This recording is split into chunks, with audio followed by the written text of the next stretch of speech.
La historia de nadie. Charles Dickens. Vivía en la orilla de un poderoso río, ancho y profundo, que se deslizaba siempre silencioso y constante hacia un vasto océano desconocido. Fluía así desde que el mundo comenzó. Su curso se había alterado algunas veces al volcarse sobre nuevos cauces, dejando sus antiguos lechos secos y estériles, pero jamás había dejado de fluir y seguiría fluyendo siempre hasta el fin de los tiempos. Contra su corriente impetuosa e insondable nada podía enfrentarse. Ningún ser viviente, ni flores, ni hojas, ni la menor partícula de cosa animada o inanimada volvía jamás del océano ignoto.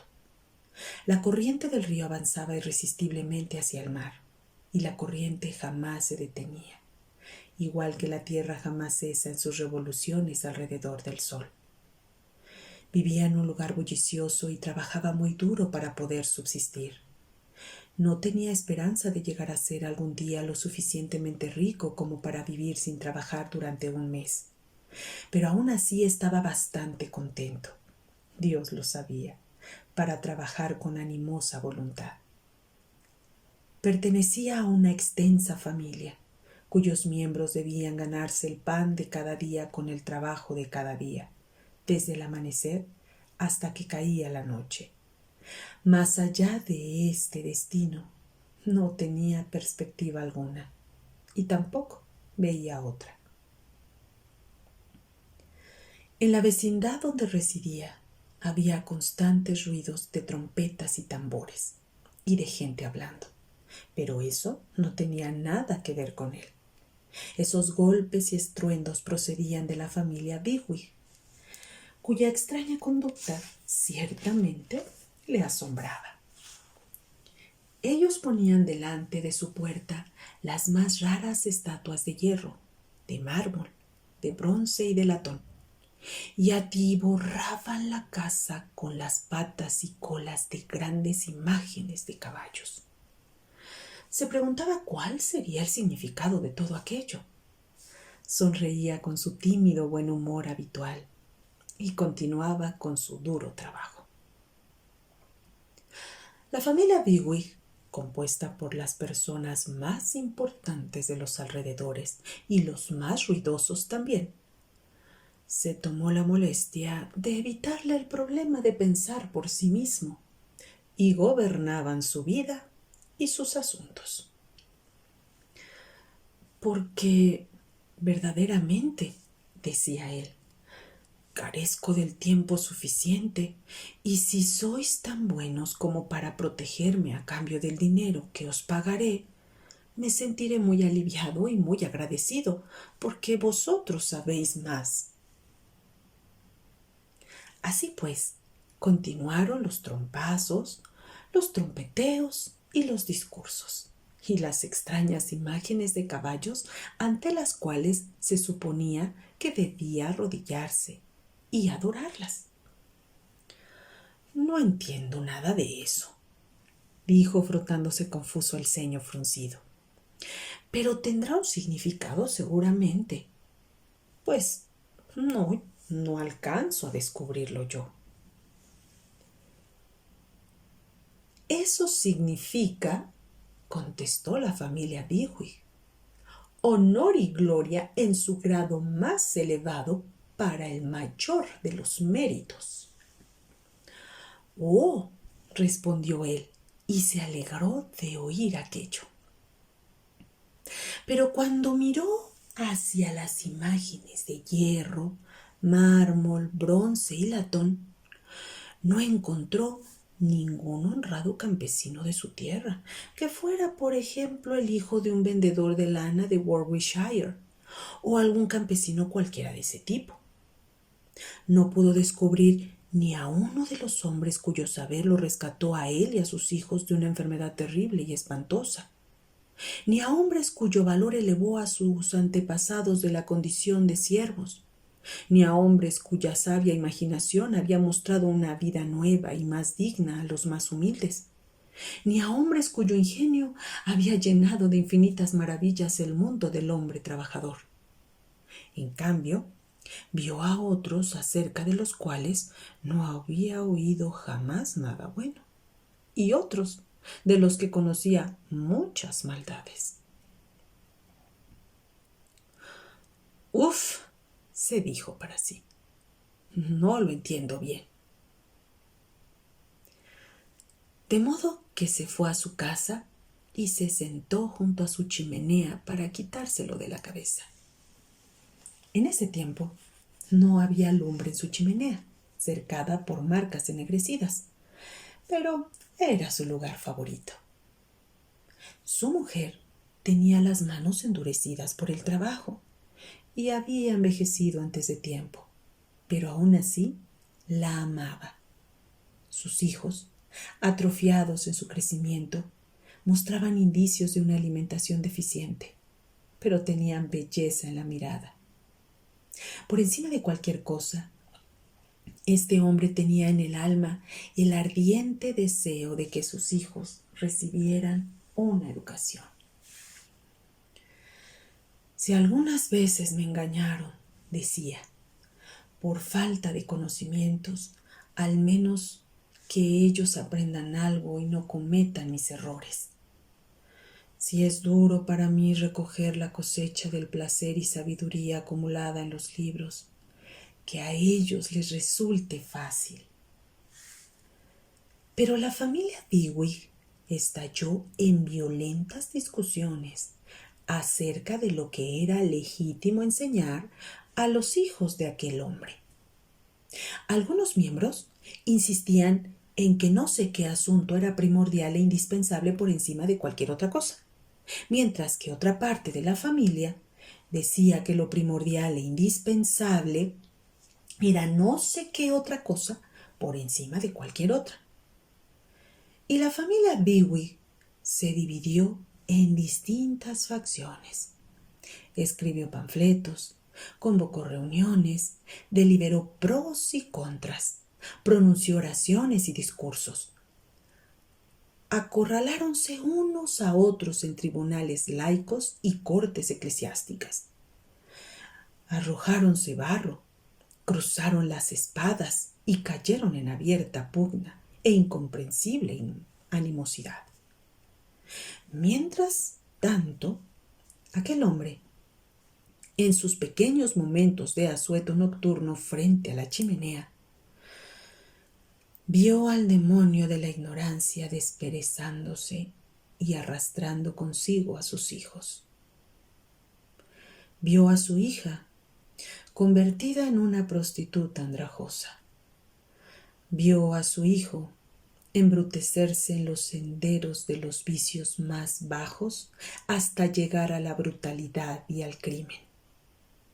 Vio cómo la naciente luz de la inteligencia en los ojos de sus hijos pequeños cambiaba hasta convertirse en astucia y sospecha, hasta tal punto que hubiera preferido que fueran idiotas.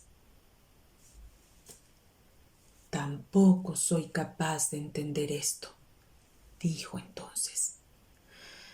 «Pero creo que no está bien ni hablar. Por el cielo nublado que tengo sobre la cabeza protesto y digo que no es justo». Tranquilizado nuevamente, porque sus pasiones eran por lo común de escasa duración y por su natural bondad, miró a su alrededor y vio cuánta monotonía y hastío había por doquier los domingos y los días de fiesta, y por eso cuántas borracheras habría aquí y allá, con todas sus miserias. Entonces recurrió a la familia Dewey y les dijo: «Somos gente trabajadora, y tengo la impresión de que la gente trabajadora, de cualquier condición, necesita refrigerio mental y sanas distracciones. Y tan elevadas inteligencias como la de sus ilustrísimas podrían proporcionárselas, tal y como uno humildemente pueda entender. ¿Ves las condiciones en que caemos si no tenemos nada que hacer? Vamos, Entreténganme inocentemente. Enséñenos algo. Denme una salida. Pero la familia Bigwig se sumió en una algarabía absolutamente ensordecedora. Cuando pudieron escucharse débilmente algunas voces, se propuso que les enseñarían las maravillas del mundo, las grandezas de la creación, los notables cambios del tiempo, la obra de la naturaleza y las bellezas del arte.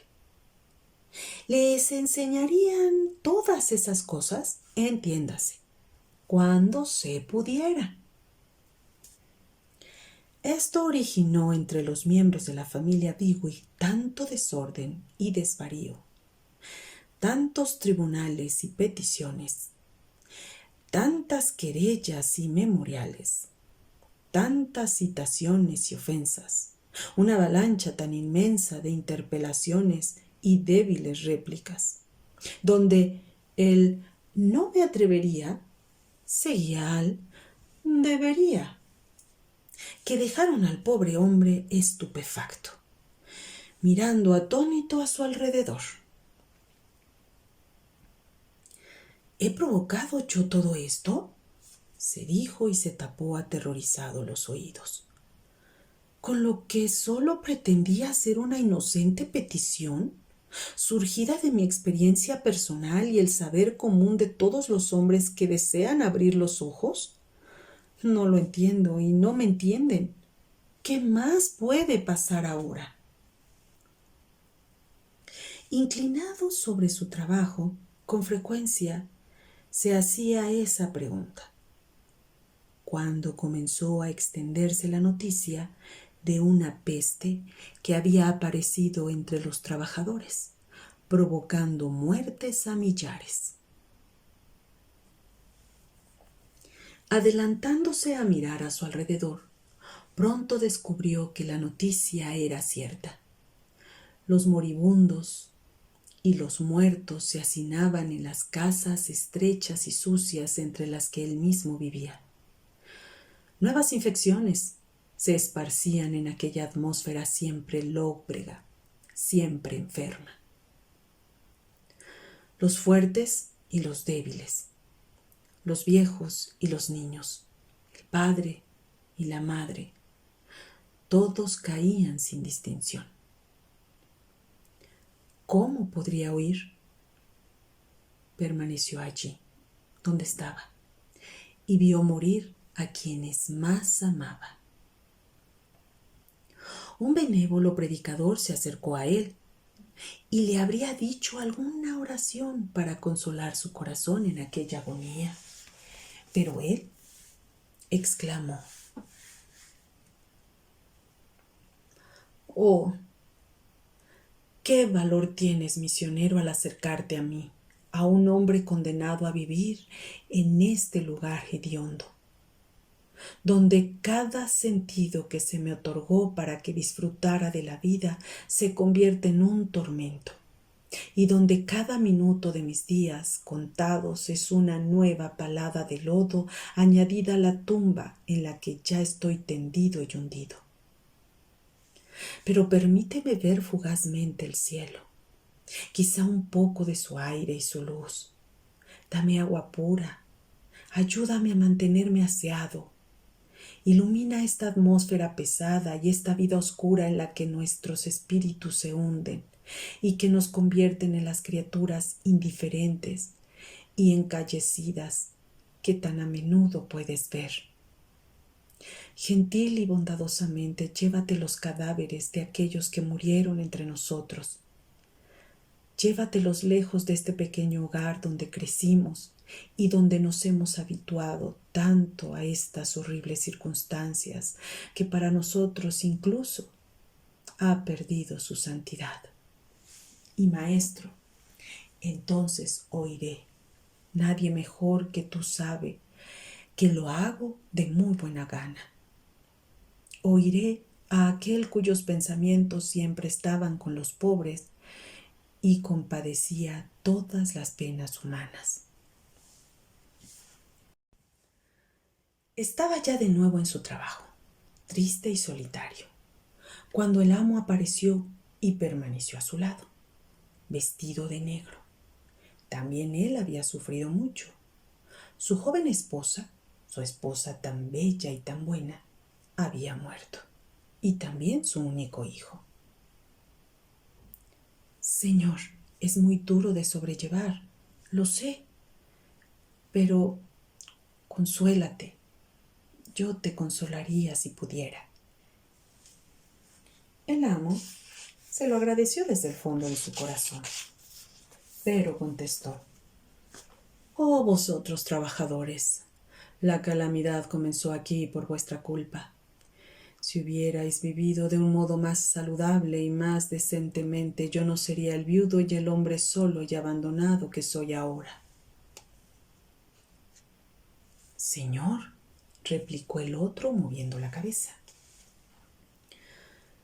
he comenzado a comprender un poco que la mayor parte de las calamidades provendrán de nosotros, como provino esta, y que nada se detendrá ante nuestras pobres puertas hasta que no nos unamos frente a aquella gran familia pendenciera para hacer las cosas que deben hacerse.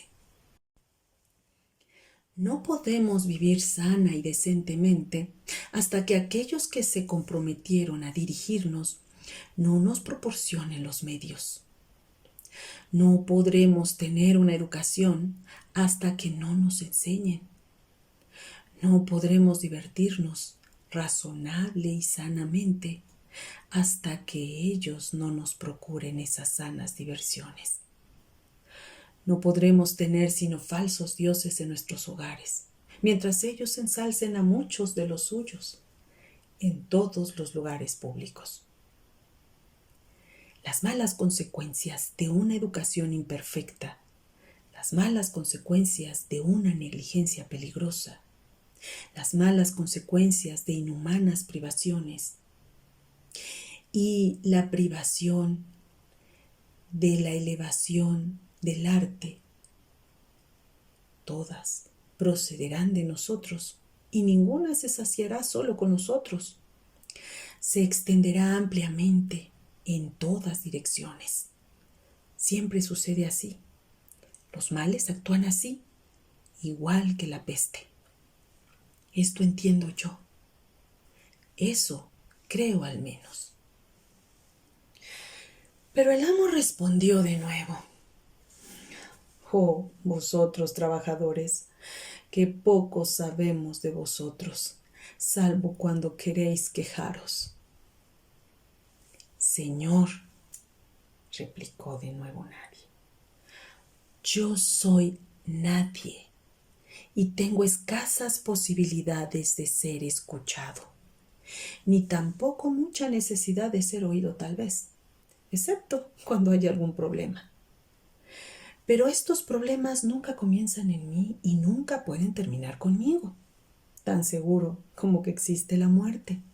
Los problemas caen sobre mí y salen de mí.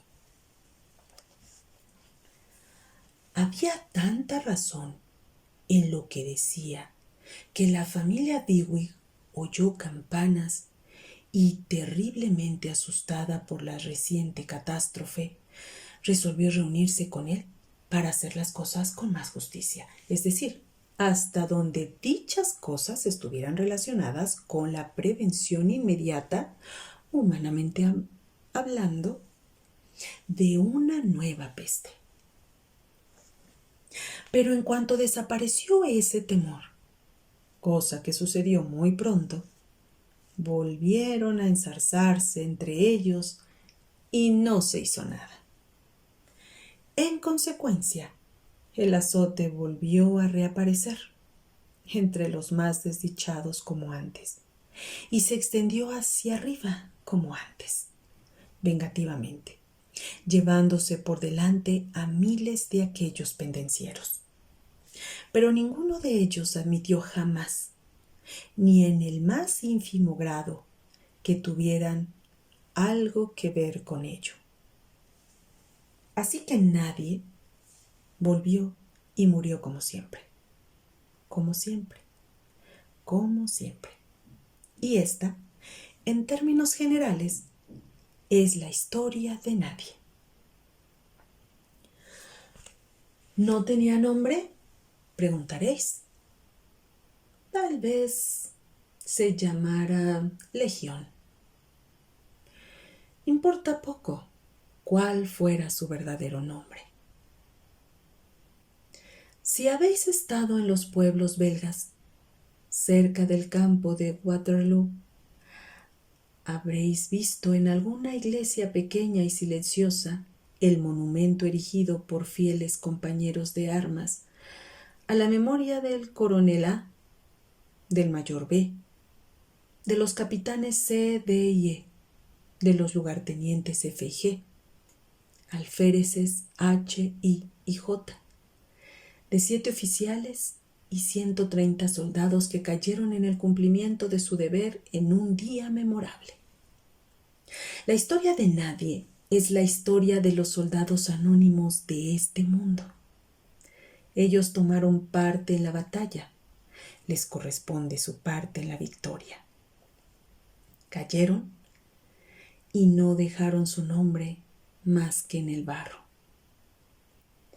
La marcha del más orgulloso de nosotros camina por el sendero polvoriento por el que ellos avanzaron. Oh, pensemos en ellos este año, ante el fuego de Navidad, y no les olvidemos cuando se haya apagado.